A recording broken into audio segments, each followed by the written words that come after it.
அனைவருக்கும் வணக்கம். நான் இன்று சொல்லப்போகும் கதையின் தலைப்பு நினைவுகளின் வழிகள்.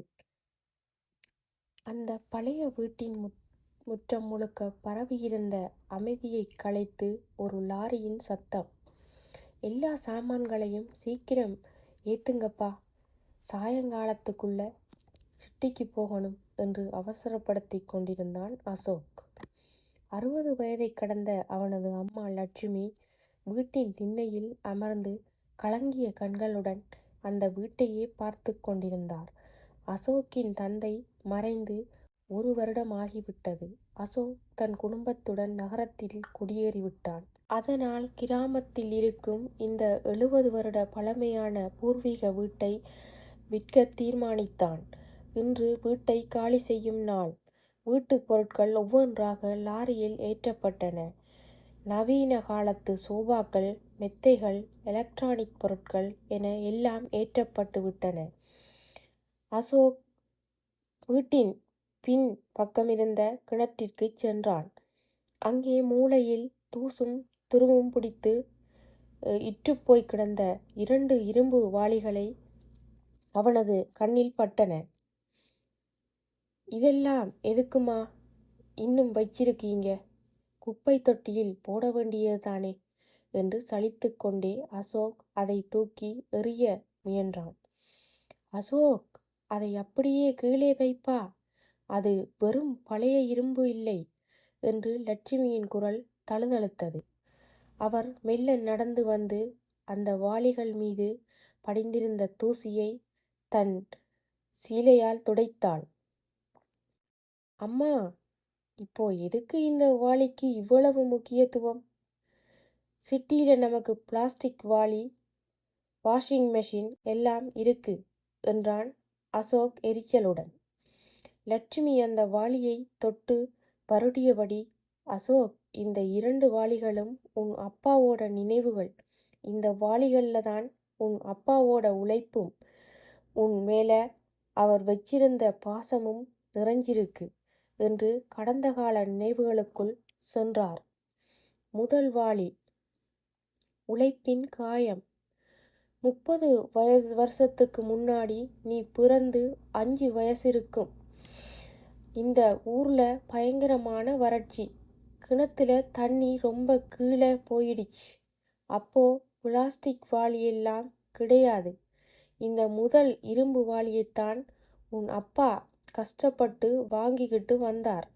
ஒவ்வொரு நாளும் விடியற்காலையில் 4 மணிக்கு எழுந்து இந்த வாளியால் கிணத்துல இருந்து தண்ணி இறைச்சி செடிகளுக்கு ஊற்றிவிட்டு வேலைக்கு போவார்.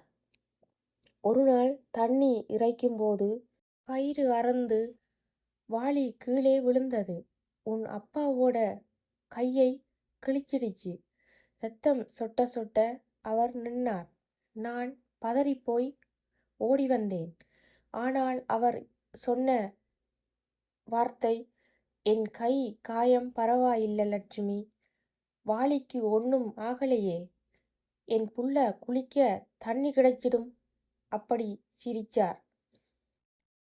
தன் காயம் பார்க்காம உன்னை வளர்க்க அவர் உழைச்ச உழைப்போட சாட்சி தான் இந்த முதல் வாளி. லட்சுமியின் கண்களிலிருந்து கண்ணீர் வழிந்தது.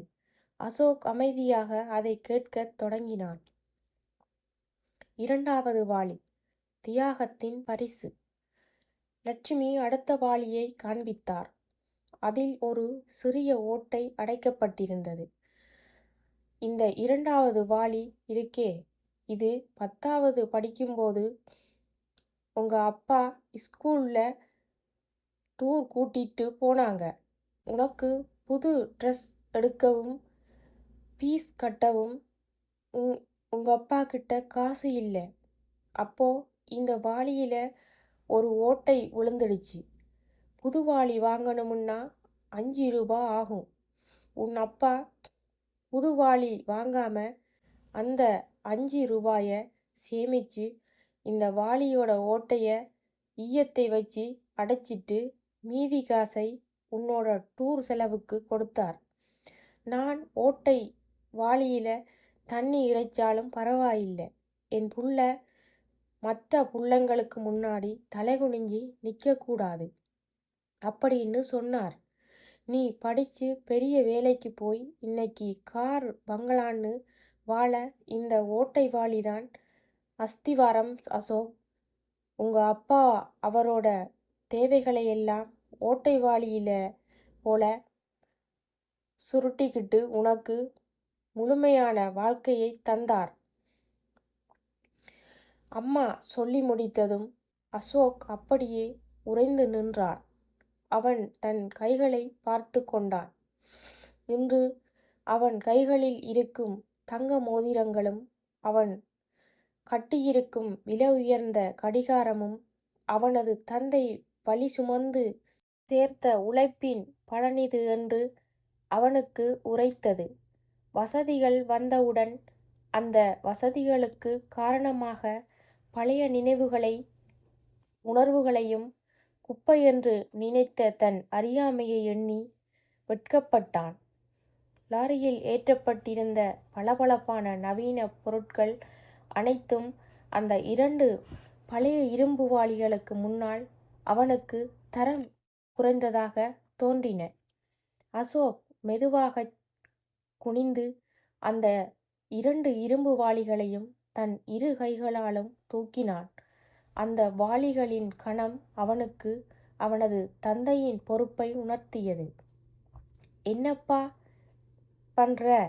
லாரிக்காரன் கிளம்பணும்னு சொல்றான் என்றாள் அவனது மனைவி. இந்த வாளிகளையும் லாரியில ஏத்துங்க. நம்ம புது வீட்டுல பூஜை அறைக்கு பக்கத்துல இதுக்குன்னு ஒரு இடம் இருக்கு. என் அப்பா எங்களை எப்படி வாழ வச்சார்னு என் புள்ளைங்களுக்கும் தெரிஞ்சிக்கணும் என்றான் அசோக். குரல் தழுதழுக்க லட்சுமி தன் மகனை பெருமையோடு பார்த்தார். வீட்டை விற்ற சோகம் மறைந்தது. தன் கணவனின் நினைவுகளை தன் மகன் பத்திரப்படுத்தப் போகிறான் என்ற நிம்மதி அவளது முகத்தில் தெரிந்தது. லாரி புறப்பட்டது நினைவுகளின் வழிகளுடன். இந்த கதை கேட்ட அனைவருக்கும் நன்றிகள். உங்கள் கருத்துக்களை நீங்கள் விரும்பினால் பதிவு செய்யலாம். நன்றி.